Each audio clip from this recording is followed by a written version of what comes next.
Mitologia grega com uma pitada de perpétuos, metáforas sobre o medo de arriscar e a convergência entre o mundo dos sonhos e o mundo real. No vídeo de hoje falaremos sobre as histórias que estão compiladas no encadernado Fábulas e Reflexões de Sandman. Então já aproveita, deixa um like maroto pra ajudar a gente, se inscreve no canal e solta a vinheta.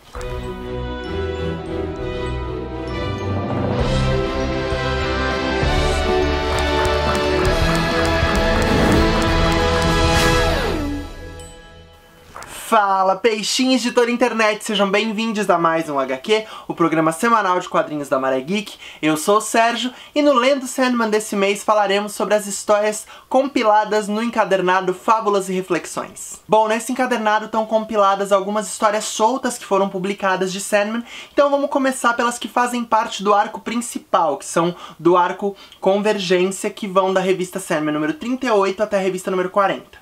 Esse é mais um arco de contos independentes, né? Serve meio que como um interlúdio entre Um Jogo de Você e Vidas Breves, que são dois grandes arcos de Sandman. E nesses contos a gente encontra pontos em que o mundo dos sonhos converge com o mundo real, né? Esses pontinhos de intersecção em que sonho e realidade se encontram. A primeira história é Caçada, em que um avô conta para sua neta uma história mais ou menos sobre como o valor das coisas está no desejo das pessoas. Por exemplo, um livro velho é apenas um livro velho, mas se for oferecido para um bibliotecário que o perdeu de seu acervo, ele vai ser o item mais valioso que já existiu. Nessa história também aparece brevemente o coração de vidro que nós vimos lá em Conto de Areia, que também deixa meio que implícito a presença de desejo aí também, né? Rondando essa história. Na segunda história, Lugares Maleáveis, nós vemos um jovem Marco Polo perdido num deserto, que é um lugar maleável, né? Esse lugar meio que mutável dentro do sonhar. Nessa história nós revemos o Verde do Violinista, que é um personagem que nos foi apresentado lá em Casa de Bonecas, e vemos o encontro desse jovem Marco Polo com o Rusticiano de Pisa, que é o cara que escreveu sobre as viagens do Marco Polo durante seu período na prisão. Então é mais uma vez um encontro fantástico que o Neil Gaiman promove aqui dentro desse lugar maleável que tá ali dentro do sonhar. E pra finalizar, em Parlamento das Gralhas, nós revemos o Daniel e a Alita Hall, que são personagens que apareceram também lá no arco Casa de Bonecas. A Alita Hall, ela ficou muito tempo presa dentro do sonhar, grávida do Daniel, então o Sandman fala pra ela que de alguma forma aquele bebê pertence ao sonhar, né, e pertence a ele de alguma forma. E aqui nessa história a gente vê o Daniel passeando por esses domínios do sonho e encontrando alguns dos personagens icônicos que estão ali dentro, que contam histórias para essa criança. Então é mais uma história com pequenas histórias dentro dela, né, daquele jeitinho que o Neil Gaiman adora. O que eu gostei muito nesse número é que a gente consegue entender a presença de alguns personagens da mitologia cristã ali no sonhar, né, como o Caim e o Abel, a Eva que vive na caverna e etc. Eu achei muito legal ouvir a história que a Eva conta, porque eu nem lembrava que isso era abordado em Sandman. E eu achei muito interessante porque ela conta sobre as 3 esposas de Adão.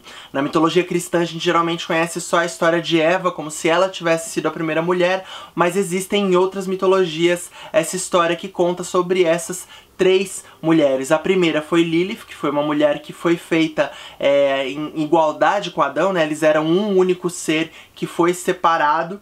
Só que a Lilith, ela não queria se ficar por baixo dele, né? Ela queria ficar por cima nas relações sexuais, o que desagradou o Adão e acabou fazendo com que ela abandonasse o Jardim do Éden, né? Em muitos lugares ela é vista como um demônio, tem várias histórias, vale super a pena pesquisar sobre. A segunda mulher de Adão, ela não teve nem nome, o Criador fez do nada e Adão presenciou isso, então viu as vísceras aparecendo, os músculos, os ossos, o que deixou ele meio enojado, então ele não conseguia se deitar com essa mulher, amar essa mulher, e por isso ela foi descartada sem nem ter um nome. E a terceira, que é Eva, que nós conhecemos, foi retirada da costela de Adão enquanto ele dormia, então ele não viu esse processo dela sendo feita, e ela ficou com ele até o fim de sua existência.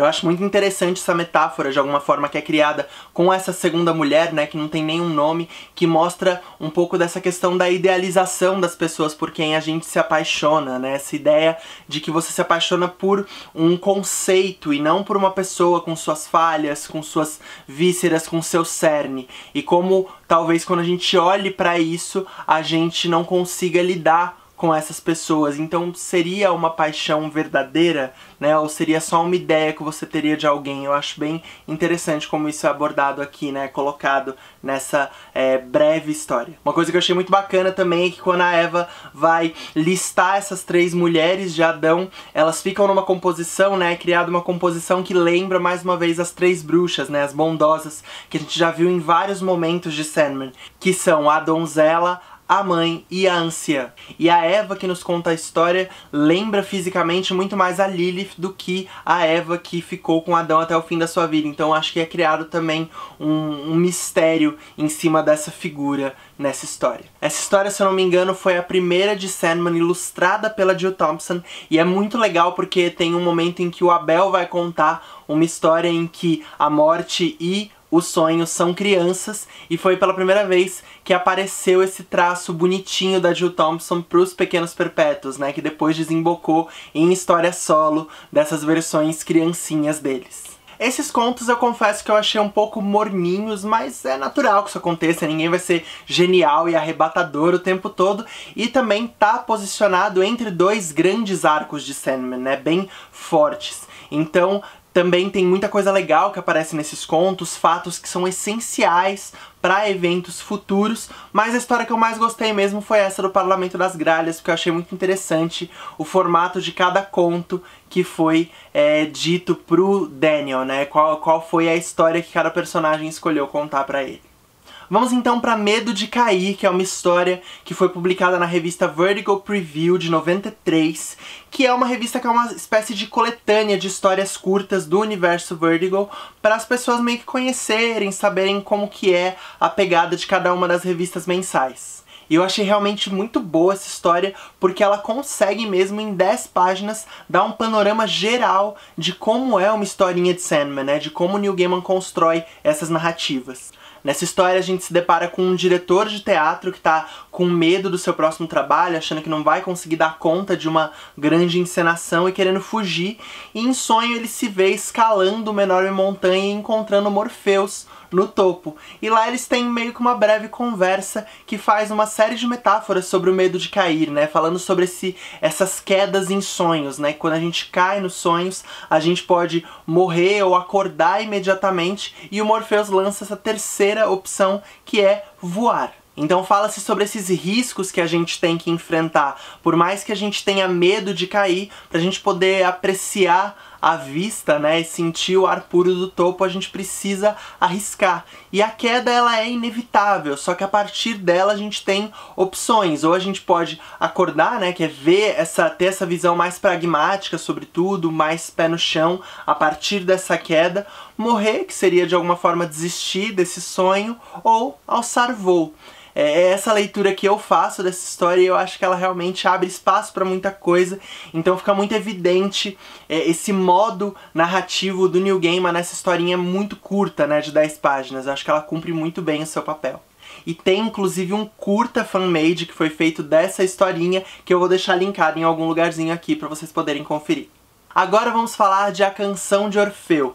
Essa história foi lançada numa edição especial anual de Sandman em 1991. Mais ou menos no fim do arco Espelhos Distantes e antes do início do arco Um Jogo de Você. E nessa história a gente entende um pouco mais sobre o filho do Sandman. Na história Calliope a gente descobriu que o Morpheus já teve um envolvimento amoroso com essa musa, inclusive teve um filho com ela, só que a gente não entende por que eles têm uma desavença, né? Por que eles não se falam há tantos milênios. E na história Termidor a gente vê o filho do Sandman sendo resgatado pela Lady Johanna Constantine, e a gente não sabe como que ele acabou decapitado, né? A gente vê só a cabeça dele ali sendo salva pela Lady Johanna.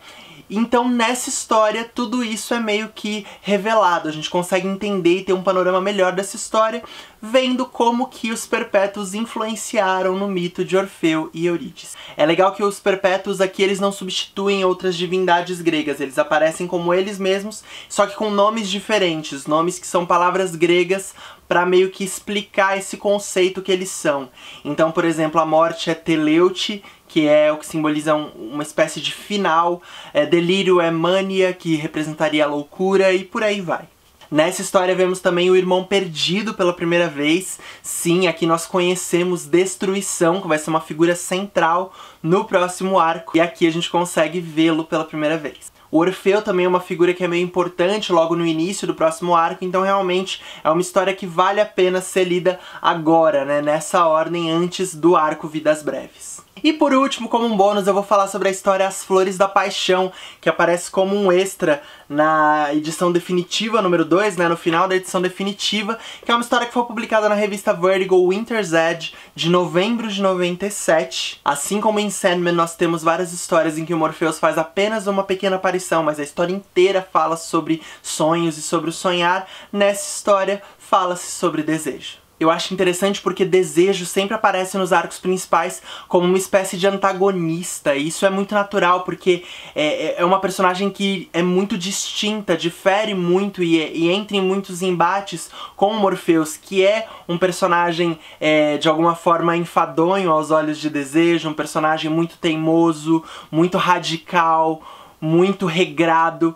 Então é natural que a gente veja um embate entre essas duas figuras o tempo inteiro. E aí é legal ver uma outra faceta de Desejo, né? Desejo, de alguma forma, ajudando alguém, porque Desejo simpatiza com pessoas também, né? Ou criaturas. Então eu acho bem interessante a gente poder ver esse outro ponto de vista pra olhar que às vezes talvez o Morfeu seja o problema.